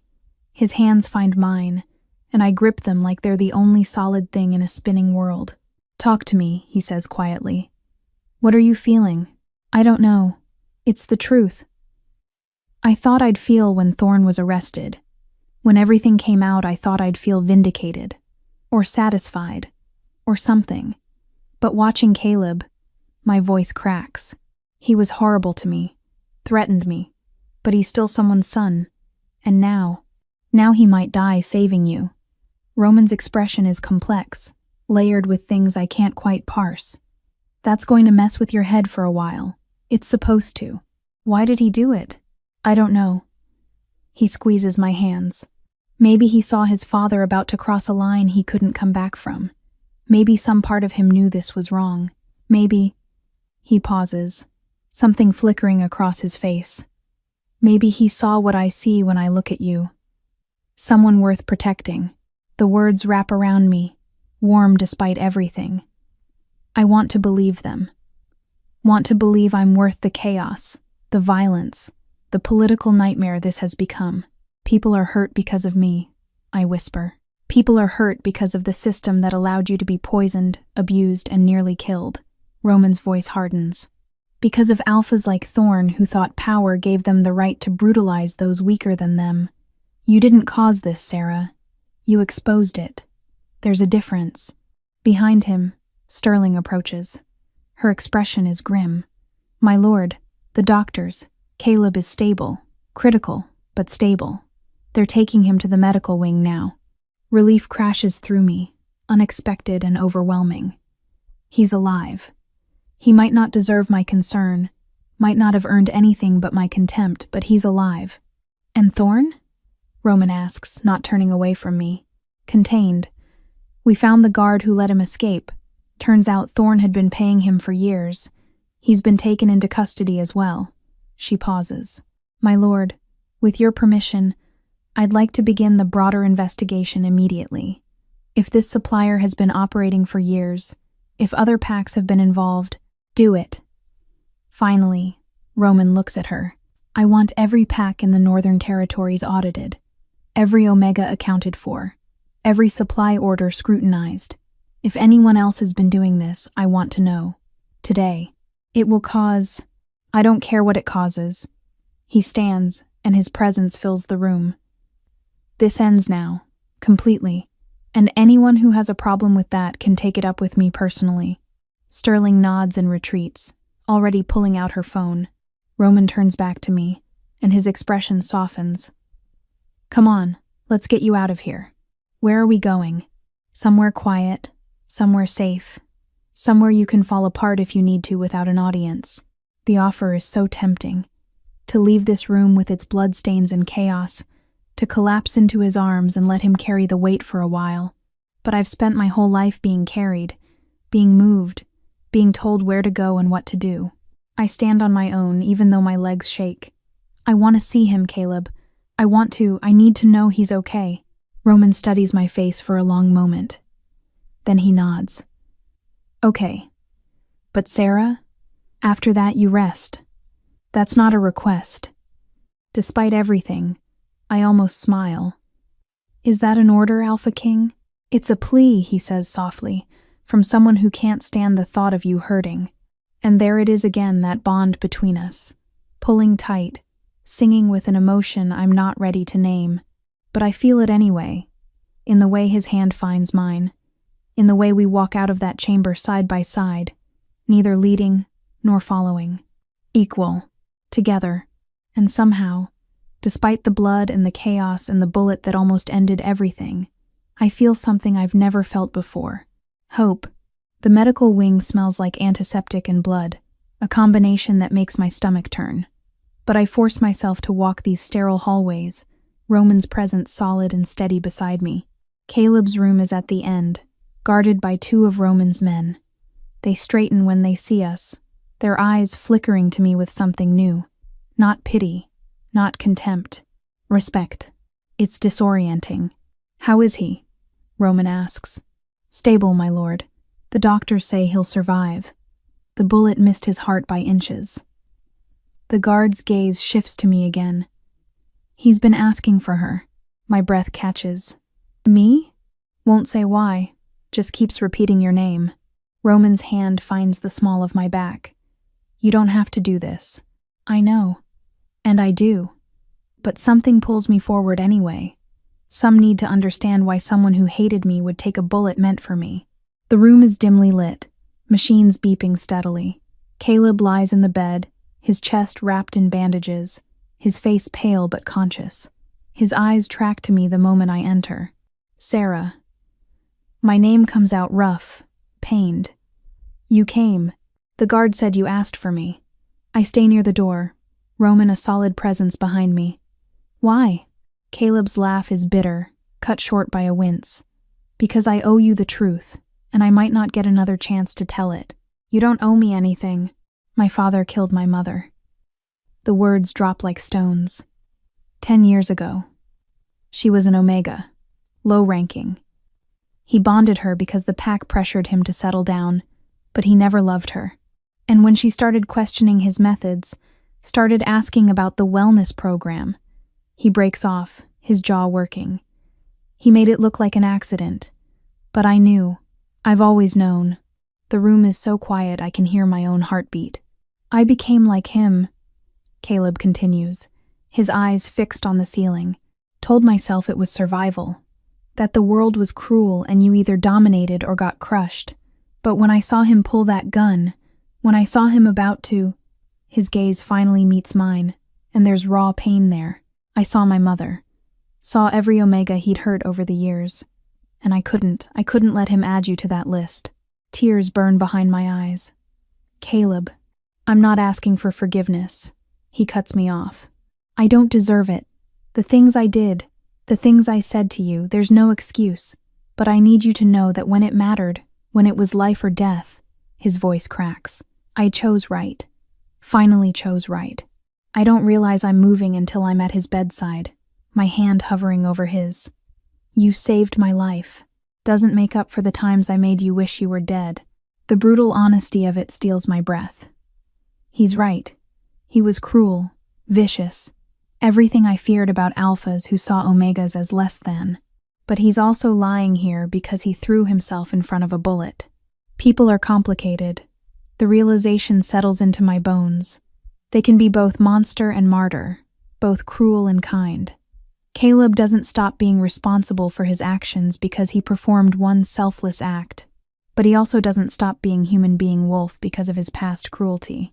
Thank you, I finally say, for saving me, and I hope you use this second chance to be better than your father. Something shifts in his expression. Relief, maybe, or just exhaustion. The council is talking about you, he murmurs, his eyes starting to drift closed. About your eyes. Your bloodline. They're saying, rest, Roman interrupts, his voice firm but not unkind. We'll discuss politics when you're not bleeding through your bandages. Caleb's eyes close, and his breathing evens out into the rhythm of medicated sleep. Roman guides me from the room, his hand never leaving my back. We don't speak until we're back in the hallway, away from the guards and the beeping machines. You okay? He asks. I don't know what I am. I lean against the wall, suddenly exhausted. He's right, you know, about what the council is saying. I heard them whispering. Old blood, royal lineage. I look up at Roman. What does that even mean? It means your wolf isn't just any wolf. His expression is carefully neutral. The violet eyes that color hasn't been seen in the Northern Territories in over a century. It marks you as descended from the original pack founders, the first families. But I'm an Omega. You were suppressed. He cups my face, gentle but intense. Sarah, your rank was never Omega. You were likely born Alpha or Beta, but the wolfsbane kept you from developing properly. Now that it's out of your system, now that your wolf has awakened, he pauses. You're something they haven't seen in generations, and it terrifies them. Should I be terrified? Of them? No. His thumb brushes my cheekbone. Of what you're becoming? Maybe a little. But Sarah, I'll be here. Every step. I promise.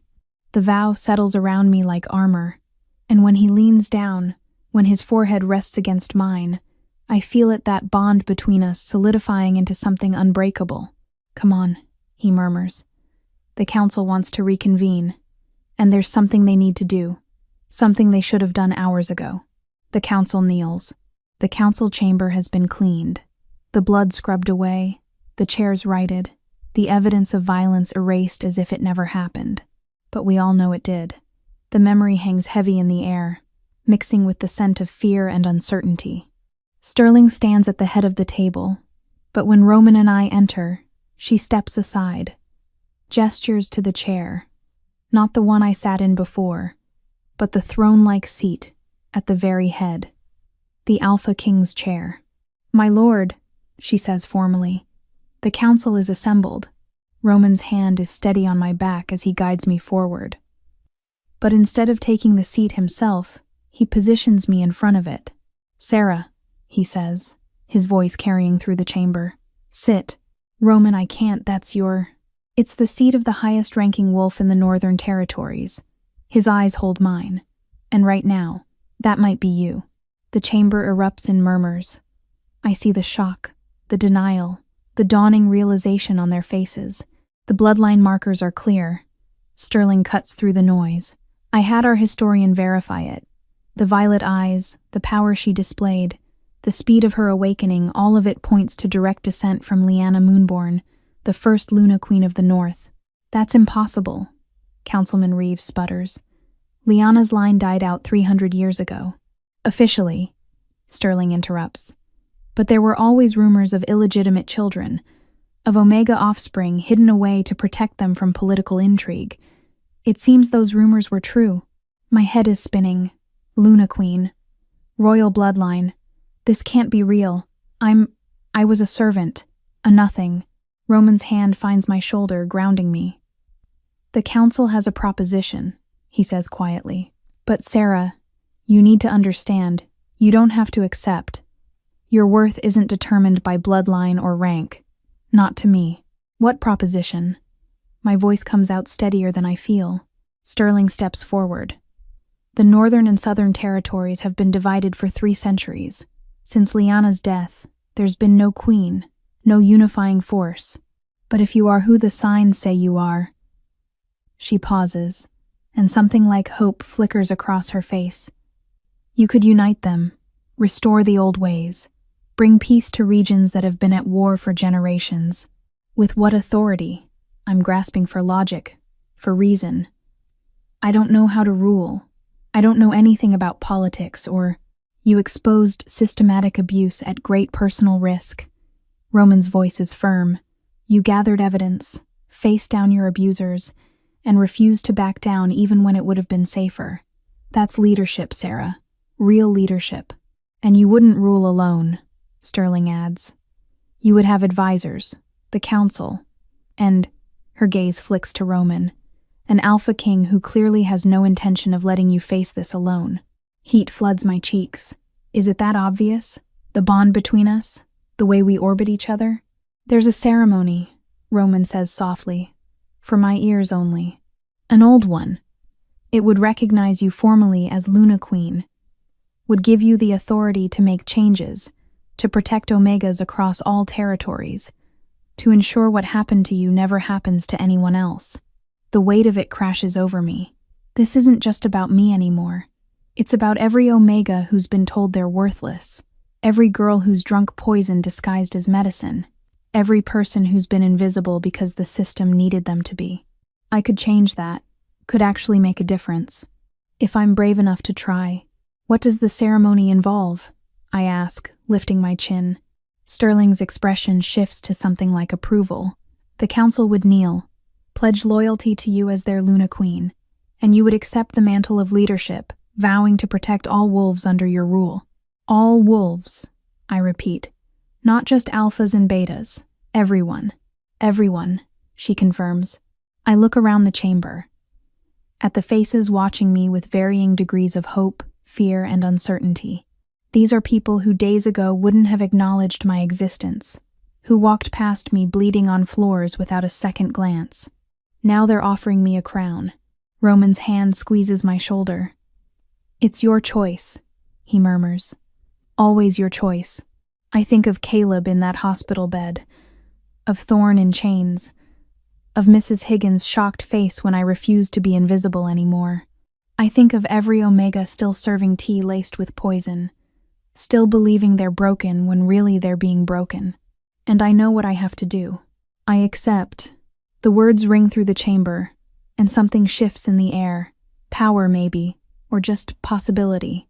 Sterling nods once, then moves to the center of the room.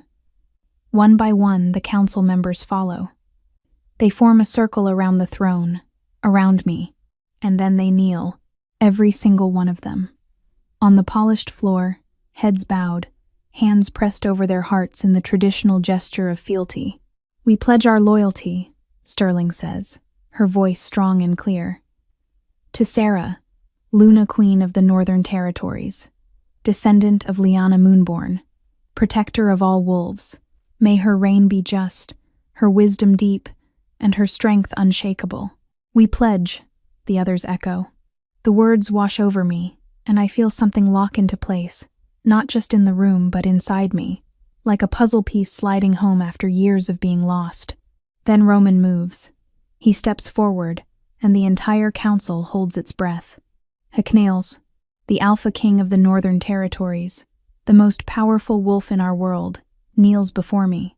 I pledge my loyalty, he says, his silver eyes burning into mine, to Sarah, my Luna Queen, my equal, he pauses, and something raw and vulnerable crosses his face, my mate, if she'll have me.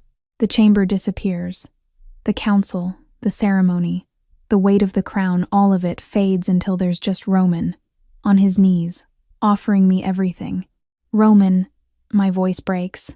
I felt it the moment I saw you, he continues. The bond, the certainty. But I didn't want to pressure you, didn't want to claim you when you were still finding yourself. But Sarah, his hand reaches for mine, you are my mate, my destined one. And I am yours, if you want me, not because of duty or rank or political advantage, just because. Tears stream down my face, happy tears, shocked tears, overwhelmed tears. Stand up, I whisper. Please stand up. He rises slowly, never breaking eye contact. And when I reach for him, when my hands cup his face, the bond between us sings. Yes, I breathe. Yes, I'll have you. I'm yours, you're mine, and I laugh through the tears. I still can't believe any of this is real. He kisses me then. In front of the council, in front of everyone. He pulls me close and kisses me like I'm air and he's drowning. And I kiss him back, pouring everything I can't put into words into that connection. When we finally break apart, the council is on their feet, smiling. Even Reeves looks pleased. Well then, Sterling says, her voice warm with amusement, I suppose congratulations are in order. To our new Luna Queen. She pauses, her smile widening. And to the Alpha King who finally found his match. Roman's arm wraps around my waist, holding me close. Damn right I did. And for the first time in my life, I'm not invisible. I'm seen, chosen, cherished. And it changes everything. Epilogue: The balcony. The coronation happens 3 days later, under a full moon that paints everything silver. I stand on the balcony of the Northern Palace, my palace now, though the thought still feels surreal watching thousands of wolves gathered in the courtyard below. They're here to witness history, to see the first Luna Queen crowned in 300 years. The ceremony was beautiful, overwhelming. Sterling had placed the ancient crown on my head, delicate silver, worked to look like moon phases, studded with amethysts that match my eyes, and the weight of it had felt both terrifying and right. But this moment, this quiet moment before I have to address my people, this is what I needed. You're nervous. Roman's voice comes from behind me, warm and familiar. I don't turn around. They're all waiting for me to say something profound, something queenly. So say what's in your heart. His arms wrap around my waist, pulling me back against his chest. That's all they really want, to know you're real, that you understand them. I lean into his warmth, his strength. What if I mess this up? Then we fix it together. He presses a kiss to my temple. Sarah, you've spent your whole life being afraid of being seen, but they're not looking at you to find flaws. They're looking at you to find hope. Hope. It's such a fragile thing. But as I look out at the crowd, I see faces I recognize. Omegas from Crescent Moon Pack, freed from their poison tea, servants who'd been invisible like me, now standing tall. And yes, alphas and betas too, but they're mixed in with everyone else. Equal. Just like it should be. My wolf is different than I expected, I say softly. She's not gentle, not sweet. She's fierce, Roman finishes. Protective, powerful, everything they need her to be. They fear me now. I can feel it, that subtle edge in the crowd's energy. Not terror, but healthy respect. Wariness. Roman's chuckle rumbles against my back. Good. Fear keeps people honest. Keeps them from thinking they can take advantage. You approve of them fearing their queen? I approve of them respecting her. His arms tighten. There's a difference. And Sarah, he turns me to face him, his hands framing my face. You've earned both. Every bit of it. The moonlight catches in his silver eyes, and I'm struck again by how beautiful he is. How impossible this all feels. A month ago I was scrubbing floors. I whisper. A month ago you were surviving. He corrects me gently. Building strength they couldn't see. Preparing for this moment without even knowing it. Do you really believe in fate? In destined mates? I didn't. His thumb brushes my lower lip. I thought it was propaganda. Pretty stories to make political alliances feel romantic. But then I walked into that hall and saw you bleeding on the floor, and every instinct I had screamed, mine. So yes, I believe. Because Sarah, there's no other explanation for this. For us. I rise on my toes and kiss him, soft and sweet. When I pull back, I see Sterling approaching the balcony door. It's time, my queen. My queen. I'm still getting used to that. Roman's hand finds mine, threading our fingers together. Together? Together, I agree. We step to the edge of the balcony, and the crowd falls silent. Thousands of faces turn up toward us, waiting. I take a breath and let my voice carry. Let the alpha resonance that's been building in my chest amplify my words. I know what you see when you look at me, I begin. Someone who appeared out of nowhere. Someone who disrupted the established order. Someone who doesn't look like what you expected a queen to be. The crowd is perfectly still. A month ago, I was invisible. I scrubbed your floors, changed your sheets, and served your food. And you walked past me like I was nothing, because in your world, I was nothing. An omega without a wolf. Disposable. I see some faces flinch. Good. They should. But I was never nothing. None of us are. Every omega who's been told they're weak. Every servant who's been treated like furniture. Every person who's been made to feel invisible, you are seen. By me. By your Luna Queen. And I promise you this. I pause, letting the weight of the moment build. What happened to me will never happen again. Not in my territories. Not while I have breath in my body. We will root out every pack that poisons its members. We will hold accountable every alpha who abuses their power. And we will build a world where your rank doesn't determine your worth. The crowd erupts in cheers, not polite applause, real, raw, desperate hope made into sound. Roman's hand squeezes mine, and I feel his pride through our bond like sunshine. I didn't ask for this crown. I continue when the noise dies down. But I'm honored to wear it, and I will serve you with everything I have. All wolves, all ranks, all of us together. The cheering redoubles, and I see tears on faces in the crowd. See omegas clutching each other in relief. See alphas nodding with what might be respect, or might just be resignation that their world is changing. Either way, I don't care. Go celebrate, I call out. Tomorrow we start the real work. But tonight, we remember that change is possible, that justice is possible, and that hope is always possible.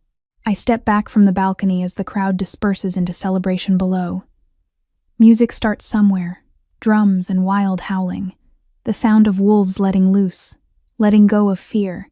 You're crying, Roman observes, wiping a tear from my cheek. Happy tears. I turn in his arms. I never thought, never imagined, that you'd matter? His expression softens. Sarah, you've always mattered. The world just needed to catch up. I rest my head against his chest, listening to his heartbeat. Steady, strong, mine. I love you, I whisper. The first time I've said it out loud. I know it's fast and maybe crazy, but I love you too. He cuts me off. Have since that first night, probably. Definitely since I saw you stand up to the council covered in blood and righteous fury. I laugh against his chest. That's a weird moment to fall in love. That's the moment I knew you'd be okay. That you didn't need me to save you. You just needed someone to fight beside you. He pulls back enough to meet my eyes. And Sarah, I'll fight beside you for the rest of our lives if you'll let me. Is that a proposal, Alpha King?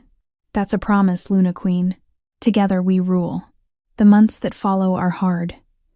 Beautiful, but hard. We root out 7 more packs using wolfsbane on their omegas, arrest 12 alphas for abuse, dismantle systems that have been in place for centuries. And the whole time, Roman is beside me. Not in front, not behind. Beside. When I'm drowning in council sessions and political maneuvering, he reminds me why we're doing this. When I'm second-guessing my decisions, he helps me find clarity. When I'm ready to burn it all down out of frustration, he channels that fire into productive change. We're a team. In ruling, in loving, in everything. The Southern Territories formally request to unify under my rule 3 months after the coronation. Their Alpha King, an old wolf named Marcus, kneels before me and says something I'll never forget. You remind us what we lost when we stopped caring about our weakest members. It's an honor to serve a queen who sees us all. Now, standing on the palace balcony, our favorite spot, the place where we can steal moments alone, I watch the sun set over territories that are finally healing. Roman joins me, pressing a glass of wine into my hand. Penny, for your thoughts? Just thinking about how far we've come, I lean into him. How different everything is. You have regrets? Not one. I turn to face him. But sometimes I still can't believe it's real. That I'm here. That you're here. That any of this happened. Believe it. He sets his glass aside and pulls me close. Because, Sarah, this is just the beginning. We've got decades to build something better. Together. Together, I echo, and the word feels like a vow. Later, when the stars come out and the palace settles into sleep, I find myself thinking about that girl on the marble floor. The one who'd thought she was nothing, who'd believed invisibility was safety. She was wrong.